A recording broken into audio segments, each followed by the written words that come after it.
Today, we bring you a powerful and inspiring poem by Halsey, delivered at the Clamor 2018 Woman of the Year Summit.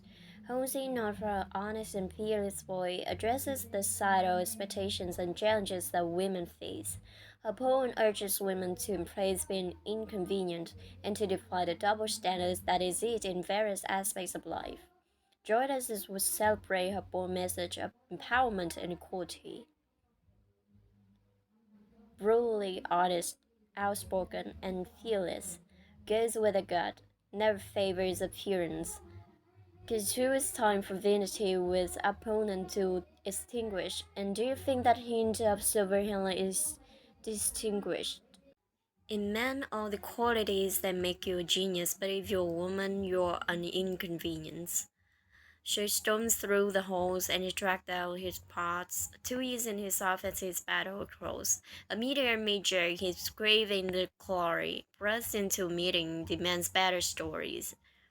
The newsroom head is delighted, you must know. Now that's how you do it, just show me some gusto. And 4 feet away, in department store heels, in his college stare, she fights back her tears. Because she's chased him down every Friday in winter, 3 years in this office plus still as an intern.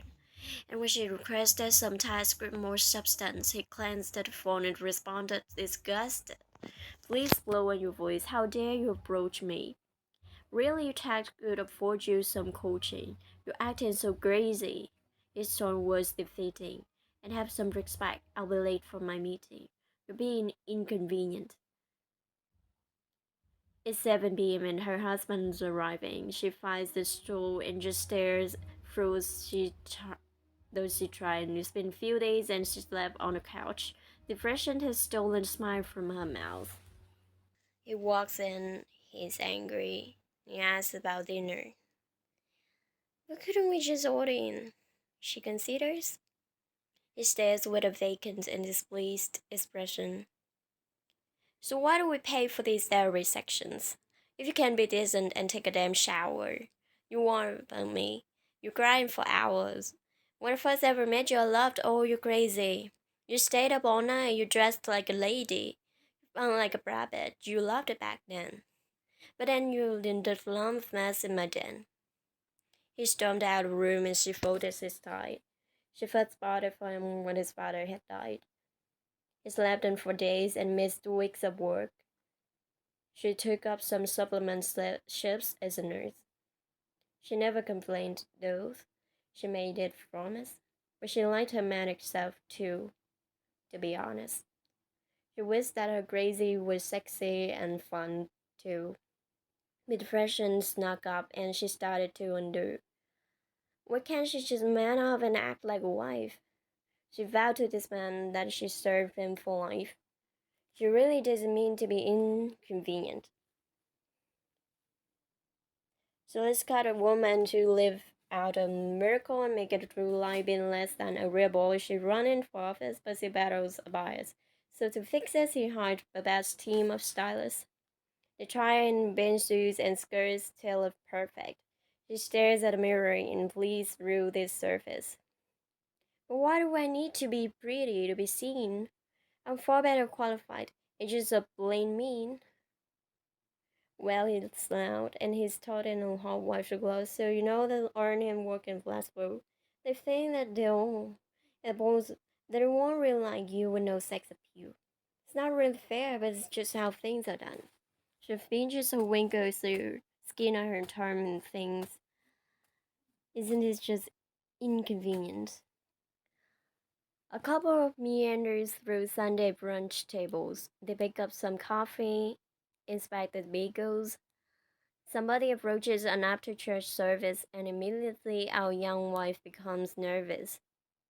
She asks if they really planning on having child. He looks at her feet, and her manner grows mild. She's trans, but that's not a your business here, lady. She doesn't want kids, but the subject of babies makes her get anxious. She knows that's valid, but her belly is not carrying much more than a salad. Her husband, defensive, he rubs on her arms and politely replies, "She's not in our cars." A church girls groans and refers to the sermon. No children were just a waste of a woman. She relates the stories to friends over wine, and they tell her does not want her children this way. She said, well, if you want it, you can carry on. But she doesn't know all the stories at home. Some of them spend nights cursing the worms over handfuls of Renaissance and it's too soon. Before they can say they feel inadequate too.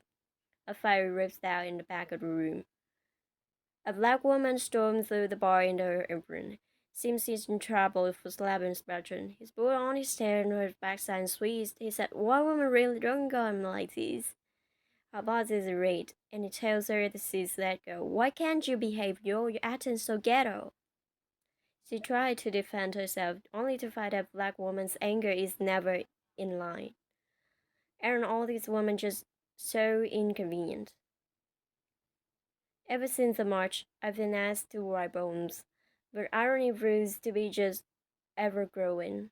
I'm asked to address how to be inconvenient, but before I can speak first, they want me to screen it. They scared I'll freak out and do something wild, but censorship really just isn't my style. Some even suggest that I write the speech, but then how can they say that they do what they preach? And with all due respect to these media teams, I don't get on stage and not say what I mean. So sorry to clamor for cursing too often, but I've never been the type that would soften. A message I'm passionate about in my bones, so if you're offended in viewing at home, I'm here to say that I'm not sorry for being inconvenient. You were not put on this earth to make everybody's life easier, to please be inconvenient. Thank you.